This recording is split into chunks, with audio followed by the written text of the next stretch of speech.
১ বছরের যে পথ চলা, আপনি এই মিনিস্ট্রিতে আগে ছিলেন সচিব হিসেবে, রাষ্ট্রদূত হিসেবে কাজ করেছেন। পুরো জীবনই এখানে গেল আপনার।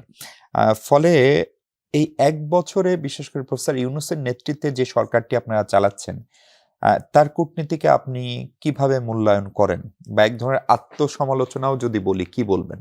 দেখুন আসলে তো কূটনীতি কিন্তু বাকি সবকিছু থেকে বিচ্ছিন্ন না। কূটনীতিকরা হচ্ছেন সেলস পারসন।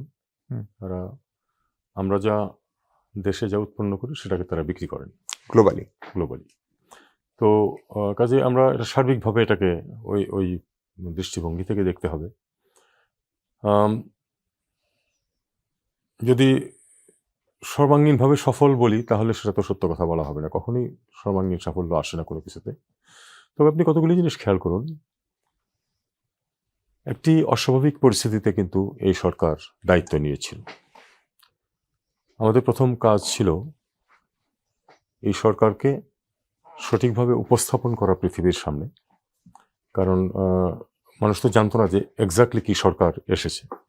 একটি বড় সুবিধা যেটা ছিল সেটা হলো যে প্রধান উপদেষ্টা যিনি আছেন প্রফেসর ইউনূস, তার বৈশ্বিক একটা ইমেজ ছিল, পজিটিভ ব্র্যান্ডিং আছে। ব্র্যান্ডিং এর প্রশ্ন এখানে আছে, যে কারণে কূটনীতিক ক্ষেত্রে কিন্তু আমাদের প্রাথমিক কাজটা সহজ ছিল অনেকখানি, যে যেহেতু তার প্রতি আস্থা ছিল বিশ্বের অধিকাংশ মানুষের বা অধিকাংশ যারা গুরুত্বপূর্ণ আমাদের জন্য তাদের, কাজেই আমাদের জন্য সরকারকে যে বিশ্বের সামনে উপস্থাপন করা সেটা খুব সহজ হয়েছিল।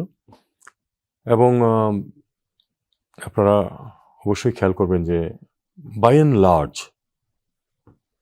লার্জ কিন্তু সবাই ওয়েলকাম করেছিল এই সরকারকে। এবং সবার প্রত্যাশা ছিল, যে প্রত্যাশা আমি মনে করি যে আমরা অনেকখানি পূরণ করতে পেরেছি, সেটা হলো যে প্রফেসর ইউনূসের নেতৃত্বে এই সরকার একটা স্টেবল সিচুয়েশন বাংলাদেশে সৃষ্টি করতে পারবে ফ্রম দি এক্সট্রিমলি আনস্টেবল যে একটা সিচুয়েশন ছিল সেটা থেকে। তো আমি যদি কিছু সাফল্যের দাবিদার যদি হই বাংলাদেশের পক্ষ থেকে, তাহলে যে এই কাজে কিন্তু আমরা সফল হয়েছি। মানুষ কিন্তু আস্থা রেখেছে এবং যে চরম একটা বিশৃঙ্খল অবস্থা ছিল সেটা থেকে কিন্তু এক ধরনের গ্রহণযোগ্য স্টেবিলিটি চলে আসছে সরকার। তো কূটনৈতিক ক্ষেত্রে এটা ছিল প্রথম দায়িত্ব এবং সেটা আমার মনে হয় অনেকখানি সাফল্যের সাথেই পালন করা গেছে। তারপরে আপনি যদি অন্যান্য বাস্তব ইস্যুগুলি বলেন, ধরুন রেমিটেন্স যেটা যারা পাঠান তাদের সাথে এক ধরনের তো যারা ছাত্র জনতা যারা এই পরিবর্তন এনেছে তাদের সাথে কিন্তু এক ধরনের তাদের ইন্টারফেস কিন্তু সৃষ্টি হয়ে গেছিল ওই সময়ই। আপনারা জানেন যে ওই সময় কিন্তু রেমিটেন্স পাঠানো বন্ধ করা হয়েছিল। সেটা খুব তাড়াতাড়ি তারা আবার শুরু করেছেন, যে কারণে অর্থনৈতিক যে চরম দুরবস্থা যেটা ছিল, যে দুরবস্থায় পূর্ববর্তী সরকার রেখে গেছে, সেটাকে কিন্তু সামাল দেয়া গেছে প্রধানত এই কারণে।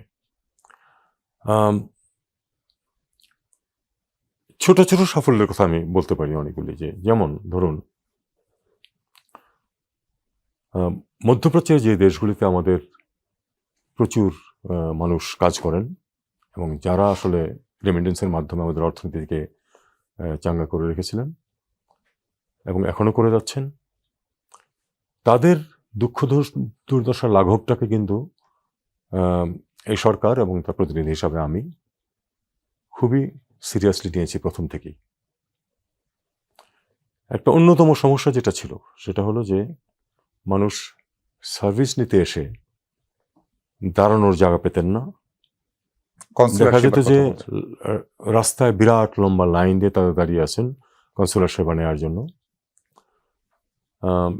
খুব অল্প দিনের মধ্যেই আমি, আসিফ নজরুল এবং হোম অ্যাডভাইজার ইয়াল জাহাঙ্গীর, আমরা তিনজন কিন্তু এটা নিয়ে বসেছি যে এই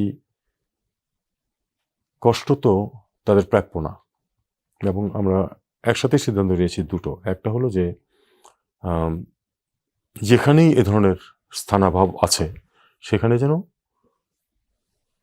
আরও বেশি জায়গা নিয়ে, যদি এমন হয় যে তাদের কোনো খোলা জায়গা আছে সেখানে একটা শেড সৃষ্টি করে, যদি দেখা যায় যে খোলা জায়গা নেই তাহলে আমরা বলেছি যে আরো জায়গা ভাড়া নিয়ে যেন এমন পরিস্থিতির সৃষ্টি করা হয় যাতে করে সেবার সার্ভিস মানটা সিকাররা এসে ছায়াতে একটা শেডের নিচে দাঁড়াতে পারে বা বসতে পারে।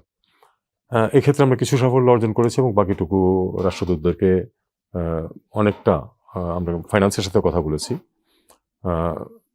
তারা বলেছেন যে আপনারা ভাড়া করেন জায়গা, যত বেশি পয়সা লাগে, বস্তুত যেমন আমরা উদাহরণ দিতে পারি যে ওমানে আমরা একবারে কিন্তু দ্বিগুণ করে দিয়েছি অফিস ভাড়ার সিলিং, আচ্ছা। যাতে করে দ্বিগুণ জায়গা তারা ভাড়া নিতে পারে, কারণ ওখানে সবচেয়ে সমস্যা বেশি দেখতে পেয়েছিলাম আমরা।